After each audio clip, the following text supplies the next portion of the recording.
आप लोग को बताने वाली हूँ आपकी 10वीं कक्षा के पहली बुक फर्स्ट राइट का पहला chapter a letter to the God. आज मैं आपको इस चैप्टर को ऐसे समझाऊंगी कि आप भूल कर भी नहीं भूल पाएंगे इस चैप्टर को।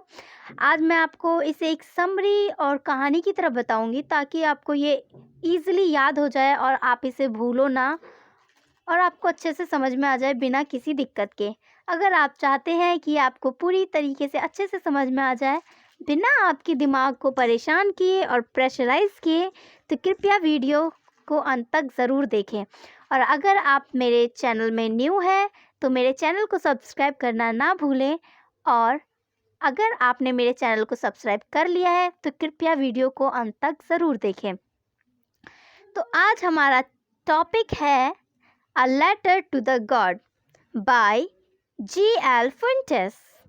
जैसा कि मैं आपको पहले बता देती हूँ कि ये है कौन, तो आपकी जानकारी के लिए बता दूँ कि G.L. फुएंटेस इस स्टोरी के राइटर हैं और ये एक मैक्सिकन नॉवेलिस्ट, पोइट और जर्नलिस्ट भी हैं। चलिए, अब तो ये बहुत हो गया, हमने थोड़ी जानकारी ले ली अपने राइटर के बारे में। अब हम आते हैं अपने चैप्टर की तरफ, a letter to the God. आप इसमें पढ़ेंगे एक किसान के बारे में जिसका नाम है लेंचो, जो कि एक वादी में रहता है, एक घाटी में रहता है जहाँ पे हर जगह सिर्फ ग्रीनरी है, सिर्फ हरियाली ही हरियाली है चारों तरफ, और वो अकेला है, वहाँ पर उसका अकेला घर है। चलिए, अब आपके चैप्टर की तरफ चलते हैं और अच्छे से समझाते हैं इसे। एक समय की बात है, एक किसान था जिसका नाम लेंचो था और वह अकेला वादियों में, घाटियों में रहता था। उसका वहाँ पर सिर्फ अकेला, उस वादी में अकेला घर था जिसमें उसके बीवी, उसके बच्चे और वो रहता था। वो एक किसान था, जैसा कि मैंने आपको बताया। उसके पास एक छोटा सा खेत भी था जिसमें वो कॉर्न की खेती करता था। कॉर्न, जैसा कि आप जानते हैं, हमारे आम बोलचाल में उसे मक्का या भुट्टा कहा जाता है। तो उसके पास खेत था, वो उसमें खेती करता था। तो चलो भाई, उसने खेती तो कर ली, अब प्रॉब्लम कहाँ आती है ये भी जान लेते हैं। तो जो वो किसान था लेंचो, उसने अपने खेत में खेती की, भुट्टे की खेती की। अब भुट्टे की खेती की तो सही, अब उसके खेत को चाहिए पानी। अब पानी तो मिल नहीं रहा था उसे वादियों पे। उसे आस थी कि बारिश होगी, मेरे खेत में पानी जाएगा, मेरा खेत सिंचेगा और अच्छी फसल देगा मुझे। बट दोस्तों, ऐसा कुछ भी नहीं हो रहा था और वो बहुत ज़्यादा परेशान हो चुका था। वो आस लगाए बैठा था कि काश कोई चमत्कार हो जाए, भगवान बारिश कर दे और मेरे खेत में हरियाली हो जाए, मेरा खेत फसल उसकी अच्छी हो जाए। तो ऐसे ही चल रहा था, वो बहुत परेशान था। तो उसकी वाइफ जो होती है, एक शाम की बात है, वो खाना बना रही होती है। तो उसका खाना ऑलमोस्ट ऑलमोस्ट तैयार हो चुका होता है। अब वो सबको आवाज़ लगाती है कि आ जाओ, डिनर रेडी हो चुका है, आके सब डिनर कर लो। वो अपने बच्चे, छोटे बच्चे जो कि घर के पास ही खेल रहे होते हैं, और बड़ा बेटा जो कि अपने पापा के साथ काम कर रहा होता है, उन सबको वो बुलाती है और सबको कहती है खाना खा लेने के लिए। बट जब वो देखती है कि जो उसका पति है वो बहुत परेशान है, वो बहुत चिंतित है कि बारिश नहीं हो रही है, अब उसका जो खेत है वो कैसे मतलब अच्छी फसल देगा। तो उसकी पत्नी कहती है, आप टेंशन मत लो, भगवान पे विश्वास रखो, कुछ ना कुछ अच्छा ज़रूर होगा।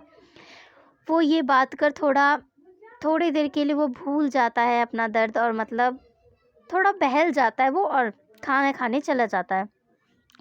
परंतु जैसे वो खाना खा रहा होता है, वैसे वो बादलों की गड़गड़ाहट की आवाज़ सुनता है और वो आसमान की तरह एकटक देखता रहता है और चारों तरफ देखने लगता है कि ये गड़गड़ाहट की आवाज़ कहाँ से आई, कहाँ बादल आए।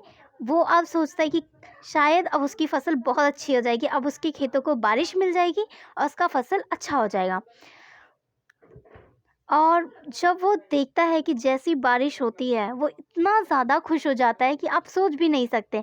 जैसे उसके हाथ एक सोने की खदान लग गई हो और उसे बहुत सारा सोना मिल गया हो, वो इतना खुश हो जाता है जैसे मानो वो पानी की बूंदें नहीं, सोने के सिक्के बरस रहे हो आसमान से।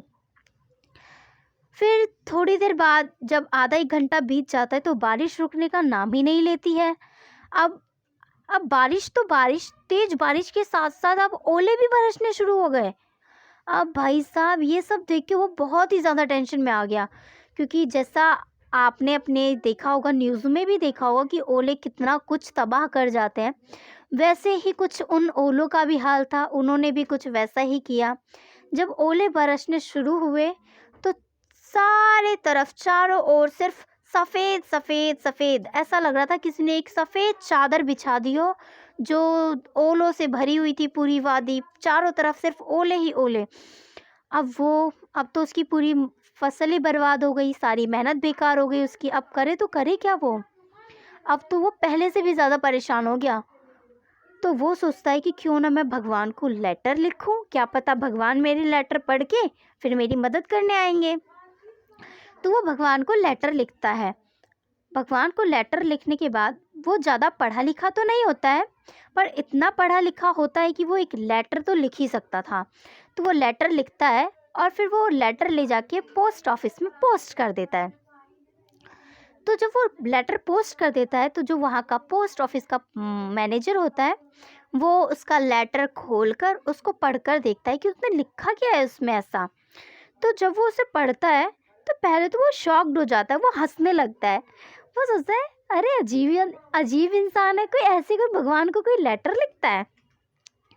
फिर उसके बाद वो थोड़ा सीरियस हो जाता है। वो कहता है, शायद इसको भगवान में बहुत विश्वास है, बहुत ज़्यादा, और मुझे इसका विश्वास टूटने नहीं देना चाहिए, मुझे इसके लिए कुछ करना चाहिए।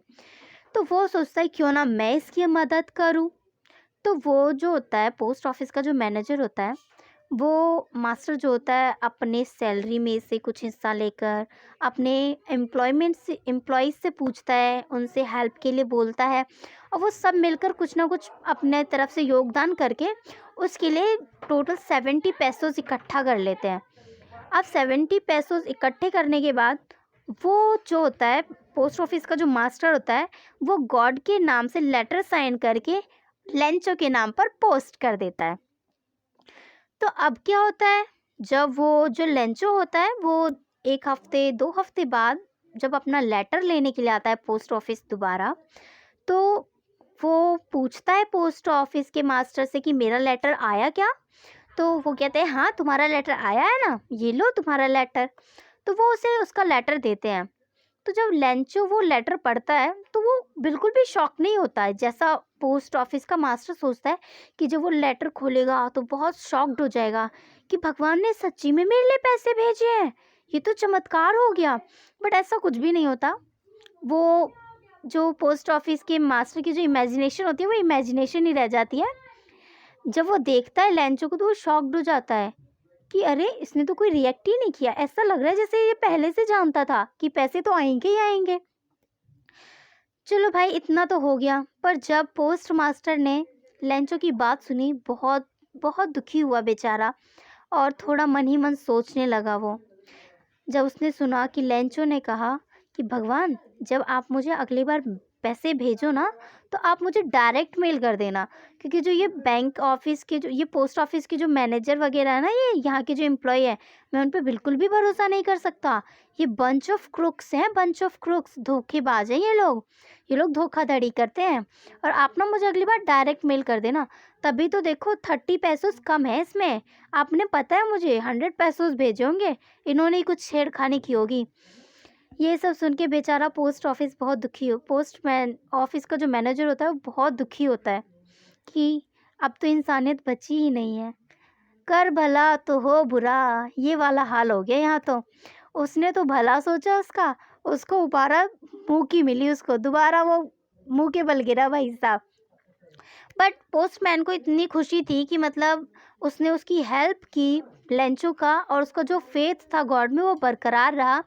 और जो इस साल उसकी जो फैमिली थी, वो इतना कुछ सोच रहा था कि उसकी फैमिली भूखी मर जाएगी, उसके पास कुछ नहीं है खाने को, वो पूरा साल कैसे बिताएंगे, कैसे जिएंगे। तो वो सारी समस्याओं का हल हो चुका था। अब कुछ ना कुछ वो उन 70 पैसों के साथ कुछ ना कुछ कर सकता था और अपनी फैमिली को पाल सकता था। तो अब मैन को जो इतनी तो तसल्ली थी, सेटिस्फेक्शन था कि उसने कुछ अच्छा किया। तो बस दोस्तों हमारा चैप्टर यहीं समाप्त होता है। आज के लिए बस इतना ही। अगर आपको कोई भी इससे रिलेटेड डाउट पूछना हो या फिर आपको किसी क्वेश्चन का आंसर चाहिए या फिर आपको जानना हो कि कौन से क्वेश्चन आपके लिए बहुत ज़्यादा इम्पॉर्टेंट है, कैसे आप क्वेश्चन को अटेम्प्ट कर सकते हो, कैसे आप इजीली ऐसे मतलब क्वेश्चन का आंसर करो कि आपका चाहकर भी आंसर गलत ना हो। अगर आप इन सभी चीज़ों के बारे में जानना चाहते हैं तो प्लीज़ आप कमेंट करना ना भूलें। आप मुझे कमेंट में बता सकते हो कि आपको कैसी हेल्प चाहिए। मैं आपके लिए हेल्प करूँगी आपकी। अपने अगले वीडियो में आपको मैं ज़रूर बताऊँगी इन सब चीज़ों के बारे में। और अगर आपको कोई भी पढ़ाई से रिलेटेड या आपको किसी चैप्टर में डाउट हो तो मैं अपने उन चैप्टर्स का लिंक डिस्क्रिप्शन बॉक्स में डाल दूँगी। आप वहाँ से जाकर लिंक पर जाकर आप मेरे वीडियोस देख सकते हैं। और कृपया चैनल को सब्सक्राइब करना बिल्कुल ना भूलें। अगर आप चाहते हो कि आप अच्छे मार्क्स स्कोर करो और आपको ईज़िली सब कुछ समझ में आ जाए तो प्लीज़ चैनल को सब्सक्राइब ज़रूर कीजिएगा, कमेंट करना ना भूलें और शेयर करना तो बिल्कुल भी ना भूलें। Thank you for watching my video guys. Bye bye, ta-ta. मिलती हूँ नेक्स्ट वीडियो में आपको।